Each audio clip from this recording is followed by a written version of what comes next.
ولن يفرج الهم مصيبة، ولن يفرج الهم مصيبة، ولن ينفس الحزن كربة.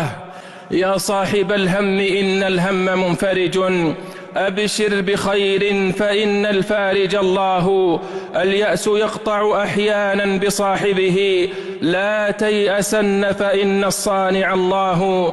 الله يحدث بعد العسر ميسرة، لا تجزعن فإن المانع الله.